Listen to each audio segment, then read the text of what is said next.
ગુજરાત અને દેશભરમાં વિપક્ષી પાર્ટીઓ અવારનવાર સરકારી એજન્સીઓ અને તેમની કામગીરી પર પ્રશ્નો ઉઠાવતી હોય છે, આરોપ લગાવતી હોય છે, પરંતુ હાલ મહેસાણામાંથી એક એવી ઘટના સામે આવી છે જેણે આ વિપક્ષી પાર્ટીઓના તમામ આરોપોને લગભગ સાચા પાડી દીધા છે। આખી ઘટના શું છે તેના વિશે વિગતે ચર્ચા કરવી છે। નમસ્કાર, તમે જોઈ રહ્યા છો ચક્રવાત ન્યૂઝ, હું આપની સાથે હેમલ।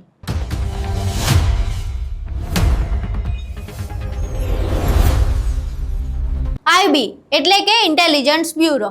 હવે તેનું સામાન્ય કામ શું હોય તો એનું સામાન્ય કામ છે કે જ્યાં પણ દેશ વિરોધી પ્રવૃત્તિ ચાલતી હોય, કોઈ ગુનાહિત કૃત્ય થવાનું હોય તો તેની ગુપ્ત માહિતી મેળવે, સંલગ્ન સંસ્થાઓ સાથે ગુપ્ત માહિતી શેર કરે અને બાદમાં એ દેશ વિરોધી પ્રવૃત્તિ અથવા એ ગુનાહિત કૃત્ય થતું અટકાવે। પરંતુ આપણા ગુજરાતમાં રાજ્યની તમામ બોર્ડરેથી ગેરકાયદે મોટી સંખ્યામાં ડ્રગ્સ આવે, મોટી સંખ્યામાં દારૂ આવે, અન્ય પણ પદાર્થો આવે, ત્યારે આ આઈબી કંઈ કરી નથી શકતી। આ સિવાય અનેક ગુનાહિત કૃત્યો પણ ગુજરાતમાં થાય ત્યારે પણ આઈબી અનેકવાર નિષ્ફળ થાય છે। કેમ? કારણ કે કદાચ એ એવા સમયે આ પોલિટિકલ પાર્ટીઓની મીટિંગ અટેન્ડ કરતી હશે। અમે આવું શા માટે કહી રહ્યા છીએ તો મહેસાણામાંથી આવો કિસ્સો સામે આવ્યો છે। સ્થાનિક સ્વરાજની ચૂંટણી પતી ત્યારબાદ કોંગ્રેસ દ્વારા ઉત્તર ગુજરાતની બેઠકોને લઈને સમીક્ષા બેઠકનું આયોજન કરવામાં આવ્યું હતું। આ સમીક્ષા બેઠકમાં આઈબીના 2 અધિકારીઓ આવે છે, છાનામાના પોતાની ઓળખ છુપાવીને આખી જે બેઠકમાં જે વાતચીત થાય છે તેનું વિડીયોગ્રાફી કરે છે અને બાદમાં જ્યારે પકડાય છે ત્યારે જવા દ્યો ને પ્લીઝ એવું કરવા લાગે છે। જ્યારે આઈબીના અધિકારીઓનો ફોન તપાસવામાં આવે તો એમાં કોંગ્રેસની જે બેઠક છે તેની આખી વિડીયોગ્રાફી ઝડપાય। આ સિવાય પોર્નોગ્રાફીના વિડીયો ઝડપાય। પહેલા અહીંયા તમામ વિડીયો જોઈએ જેમાં આઈબીના અધિકારીઓ કોંગ્રેસની બેઠક પર આવી રીતે ગુપ્ત રીતે આવે છે, વિડીયોગ્રાફી કરે છે અને બાદમાં પકડાયા બાદ કેવા ભોંઠા પડે છે। આ કોની ખબર લેવા આવ્યા હતા? અમારી પાર્ટીની માહિતી લેવા માટે વિડીયો ઉતારો છો ને એમના જ ફોનમાં એવું પકડાયું છે કે જે બિલકુલ ભસ્મભૂત થઈ જાય એવું। જો વધો બે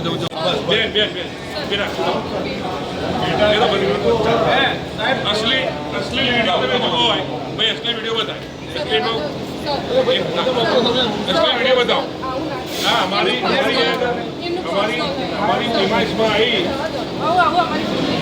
પ્રીમાઇસમાં આવી ના ગુસ્સે અમને પૂછ્યું તું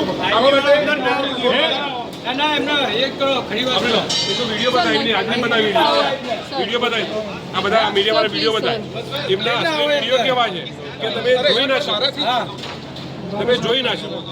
તમે યાર બતાય વિડીયો બતાય, આ મીડિયાવાળા કહો આ જો આ આઈબીના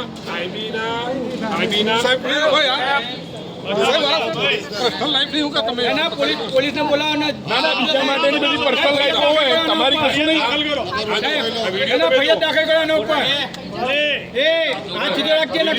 વિડીયો ખરેખર જોવાનો આ આઈબીનો અધિકારી થઈ, આઈબીનો અધિકારી બની અને જો આટલી કક્ષાએ જતા હોય અને અમારી કોંગ્રેસ ખાનગી અમારી જો ફોન બંધ થઈ ગયો, કોંગ્રેસનો ઓફિસ ખાનગી માહિતી લેવા આવ્યા છે, એમનો મોબાઈલ ચેક કરતા એમના મોબાઈલમાં કેવા અશ્લીલ વિડીયો છે કે આપણે જોઈ ના શકીએ। કોઈ 2 મિનિટ ભાઈ, હવે 2 મિનિટ જો હા અમારી ખબર રાખો, ખબર લેવા આવવાનું તમારે। અહીં તમે વિડીયો જોયા જેમાં આઈબીના અધિકારીઓ આવતા તો આવી ગયા છે પરંતુ મોઢું નીચું કરીને ભોંઠા પડીને જવું પડી રહ્યું છે। હવે આખી જે સમીક્ષા બેઠક હતી તેમાં ખુદ ગુજરાત કોંગ્રેસના પ્રદેશ પ્રમુખ એવા અમિત ચાવડાએ હાજર હતા। અમિત ચાવડાએ આખી ઘટનાને લઈને પ્રતિક્રિયા આપી છે અને તેમણે એવું કહ્યું કે ગુજરાતમાં આટલા હજારો કિલો ડ્રગ્સ આવી જાય છે ત્યાં આઈબી નિષ્ફળ હોય છે અને કોંગ્રેસના નેતાઓ ક્યાં જાય છે, શું કરે છે એ જાણવા માટે આઈબી પહોંચી જાય છે। અહીં સાંભળે અમિત ચાવડા આખી ઘટનાને લઈને શું કહી રહ્યા છે। એનડીની સરકાર છે, દેશના વડાપ્રધાન ગુજરાતના છે, દેશના ગૃહમંત્રી ગુજરાતમાં છે, પણ દેશમાં સરહદો પરથી ડ્રગ્સ ઘૂસી જાય તો એની માહિતી નથી મળતી। બીજા રાજ્યોમાંથી ગુજરાતમાં દારૂબંધીનો કાયદો છે પણ દારૂના કન્ટેનરો ભરીને આવી જાય, ગામ સુધી ગલી સુધી પહોંચી જાય પણ આઈબી ને પોલીસને ખબર નથી પડતી. પણ કોંગ્રેસ પાર્ટીનો કાર્યકર ક્યાં જાય છે, કોંગ્રેસનો ધારાસભ્ય, કોંગ્રેસનો નેતા કોને મળે છે, કયા કાર્યક્રમો કરવાના છે, શું એમની રણનીતિ છે, શું એમની ગતિવિધિ છે, એની માહિતી રાખવા માટે આખી સરકાર, આખું પોલીસ તંત્રને આઈબી કામે લગાડેલું છે. ચોર, ઉચક્કા, બુટલેગરો પાછળ આઈબી નથી લાગતી, પણ કોંગ્રેસની પાછળ આઈબી લગાડી. તમે આજે જોઈ શકો છો કે મહેસાણા ખાતે ઉત્તર ગુજરાતના અમારા જિલ્લાઓની સમીક્ષા બેઠક છે. વરિષ્ઠ આગેવાનો હાજર છે, બધા જિલ્લાના છે. ત્યાં આગળ આઈબીના અધિકારીઓ આવે છે, આખી અમારી મિટિંગની આખી એની વિગતોની વિડીયોગ્રાફી કરે છે, અજાણ્યા થઈને આવે છે, કોઈ મંજૂરી વગર આવે છે. અને જ્યારે પકડાય છે, વિડીયો ચેક થાય છે, ત્યારે અમારી જાસૂસીની સાથે સાથે આખા પોલીસ તંત્રમાં જે બધી ગેરરીતિઓ ચાલે છે, જે હપ્તા રાજ ચાલે છે, જે કમિશન રાજ ચાલે છે, જે અશ્લીલ પ્રવૃત્તિઓ ચાલે છે, એના પુરાવા પોલીસ અધિકારીઓના મોબાઈલમાંથી મળે છે. એટલે ક્યાં હપ્તા લેવાય છે, ક્યાં કોનું કનેક્શન છે, ક્યાં અનૈતિક પ્રવૃત્તિઓ ચાલે છે, ક્યાં અશ્લીલ મટીરિયલ ચાલે છે, એ બધું જ પુરાવા પોલીસના મોબાઈલમાં મળે છે. એટલે મારી તો રાજ્યના મુખ્યમંત્રી, ગૃહમંત્રીને કહેવું છે કે આ કોંગ્રેસની જાસૂસી કરવાનું છોડો. આ કોંગ્રેસને તમારા આવા જાસૂસીથી કોઈ ડરાવા ધમકાવવાની વાત છોડો. આ ગુજરાતની જનતાની સુરક્ષા માટે આ પોલીસ તંત્રને તમારું આઈબીનું તંત્ર લગાવો. ગુજરાતમાં દારૂ, ડ્રગ્સ ના આવે, યુવા પેઢી બરબાદ ના થાય, ગુજરાતમાં ગુનાખોરી ના થાય, એના માટે તમારી આ વ્યવસ્થાને લગાડો, નહીં કે કોંગ્રેસની જાસૂસીમાં.